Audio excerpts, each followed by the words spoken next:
조합자 TV 시청자 여러분 안녕하십니까? 2021년 5월 5일 오전 10시입니다.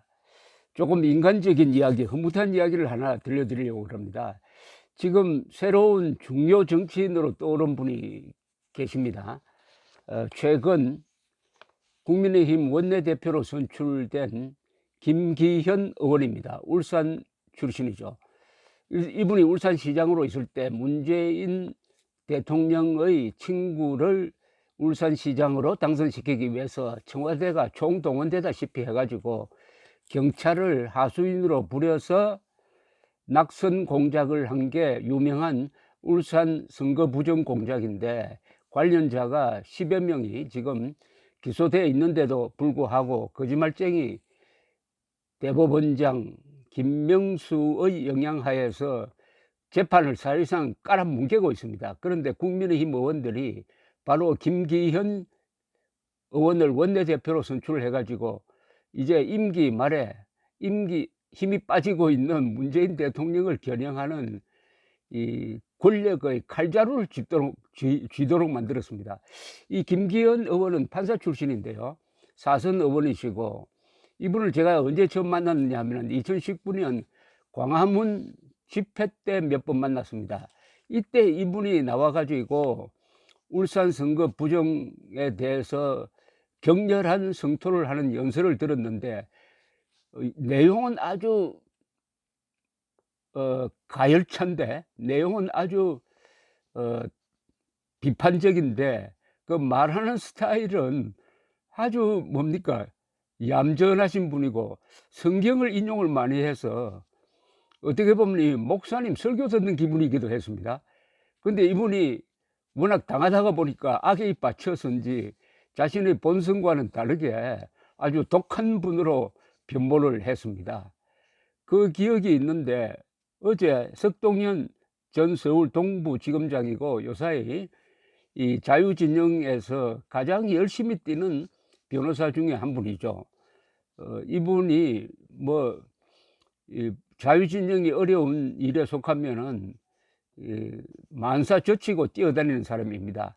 특히 그 이재수 전 기무사령관 변호인이었습니다. 이재수 전 기무사령관이 극단적 선택을 하기 전에 마지막으로 통화를 한 사람도 이 석동현 변호사인데, 석동현 변호사가 페이스북에 글을 올렸는데 제목이 김기현 의원의 거는 기대인데, 제가 읽어보니까 제목을 옮길 때 이렇게 바꿨습니다. 주여 길을 열어달라고 울부짖던 김기현 선배입니다. 이 석동현 전 서울 동부지검장과 김기현 원내대표가 아주 형제처럼 가까웠다는 것을 알 수 있었는데, 아주 재밌는 에피소드를 하나 소개를 했습니다. 순간의 선택이 평생을 좌우한다는 말이 이렇게 맞아 떨어지는 경우도 드물 것이라는 생각이 들어서 한번 소개를 해드리겠습니다. 이렇게 썼습니다. 내가 석동현 변호사 이야기입니다. 내가 운 좋게 합격한 1983년 7월 그해 사법시험 제2차 시험 장소는 남산기술에 있는 동국대학교였다. 서울대 앞 신림동 하숙집에서 2차 시험 8과목 시험을 보러 나흘 동안 하루에 2과목씩 쳤답니다. 나흘 동안 동국대학교까지 가야 했다. 그 전에 2차 시험 때는 나흘간 아침마다 시험장까지 갈 택시를 잡느라 고생을 했지만 그 해에는 특별히 아주 편하게 다녔다. 같은 하숙집에서 함께 2차 시험을 치러 다닌 고등학교 선배 덕분이었다. 그 선배는 2차 시험을 2달 앞두고 마무리 시험 준비를 나랑 같이 하고 싶다 하여 내가 4년째 지내던 하숙집으로 들어왔는데, 그 선배의 형님 친구가 시험 기간 동안 흰색 벤츠로 우리를 시험장에 날라준 것이다. 생전 처음 타보는 벤츠였다. 벤츠로 간 것도 신기했지만은 믿거나 말거나 같은 사건이 두 번째 날 아침에 벌어졌다. 동국대로 가기 위해 반포대교를 막 지난 무렵, 이유는 모르겠고 차들이 출근길에 그냥 서 있는 상태가 되었다. 금방 차들이 빠지겠지 하는데 10분, 20분, 30분이 지나도 차들이 꼼짝을 않았다.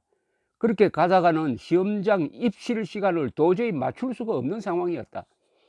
나는 그저 넋이 나간 상태였지만 함께 뒷좌석에 타고 가던 선배는 모태신앙의 독실한 크리스찬답게 주여 길을 열어달라고 울부짖듯이 기도를 계속했다. 갑자기 운전하던 분이 비상순환을 써보자 하면서 차를 어떻게 돌렸는지 하여간 서빙고 쪽으로 가더니 용산 미 8군으로 들어가지를 않나.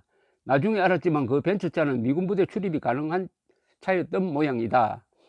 미 8군 영내에서 요리조리 가다가 삼각지 고가를 건너 다시 도로 건너편 영내로 해서 계속 북쪽으로 가더니 남산 근처 출입문으로 빠져 2차 시험장인 동국대학교에 도착하니 입실 시간 종료 5분 전이었다. 그날 그 운전사 분의 그런 묘수 덕분에, 벤츠 덕분에 우리 두 사람은 기적같이 둘째 날 시험을 칠 수 있었다. 그의 사법시험에 그 선배와 내가 모두 합격을 했다. 그 선배가 바로 이번에 제1야당 국민의힘 원내대표로 뽑힌 김기현 의원이다. 고등학교는 2년 선배, 서울대학은 1년 선배가 되면서 사법시험은 같은 해 합격한 김기현 선배와 나는 그때부터 지금까지 수많은 언론을 나누며 고락을 함께 해왔다.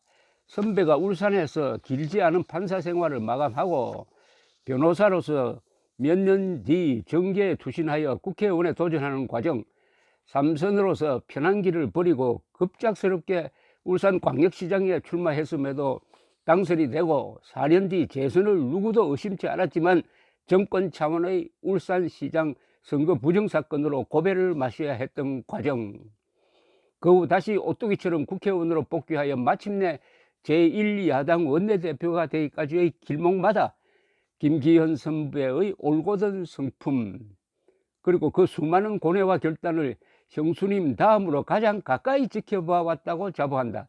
이 두 분이 정말 형제 같고 어떻게 보면은 동지 같은 그런 사이네요. 참 이 소설 같은 이야기입니다. 그때 그 운전사 덕분이 아니었으면 두 사람은 어떻게 됐겠습니까? 2018년 3월 어느 날 부산으로 기차를 타고 가던 중 청와대의 사주를 받은 황운하의 울산 경찰이 울산시장 선거 부정 시도의 첫 단추로 김 선배의 동생을 체포하고 구속영장을 청구했다는 김 선배의 다급한 전화를 기차 안에서 받았다. 그 기차가 마침 울산역에도 서기에 즉시 내려 동생의 접견을 하고 다음날 영장심사에 변호인으로 들어가 영장 발부를 막았던 일이며, 그럼에도 그 후 집요하게 계속된 여권의 방해 공작으로 김 선배가 시장 선거에서 낙선한 후 생각지도 않게 윤석열 검찰에서 정의감 충만한 검사들이 그 어려운 울산시장 선거 부정사건을 밝혀내고 기소까지 할 때 고발 대리인으로 김 선배와 같이 검찰청사로 다녔던 기억들이 주마등 같다. 지금부터 내년 3월 대선까지는 대한민국의 미래와 명운이 걸린 시기다. 야권에서 정말 국민들이 바라는 유능하고 정직한 대선 후보를 뽑아 반드시 정권을 되찾아올 수 있도록 당을 바로 세워야 하는 것도 제1야당과 원내대표의 큰 과업이다.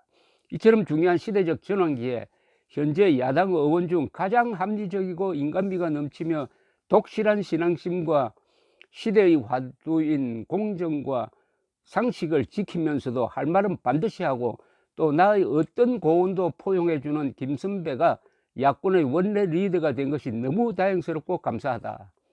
김 선배가 역대 어떤 원내대표보다 훌륭하게 그 소명을 다해줄 것으로 확신하면서 정의가 불의를 이겨 제자리를 찾는 역사가 반드시 이룩되기를 간절히 기도한다. 이거 꽁트 같습니다. 꽁트라는 것은 흔히 장중소설이라기도 합니다. 요 손에 딱 잡히는 아주 간단한 단편소설보다 더 짤막한 소설 같은 이야기 아닙니까? 소설 같은 이야기.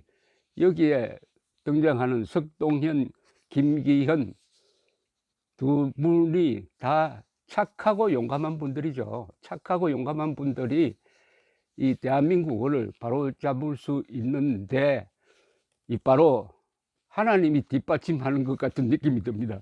주여 길을 열어달라고 했더니 길을 열어주더라는 겁니다. 운전사를 시켜서. 지금 우리 국민들이 각각 믿는 하느님이나 신이나 부처님을 향해서 길을 열어달라고 하면은 김기현 원내대표를 향해서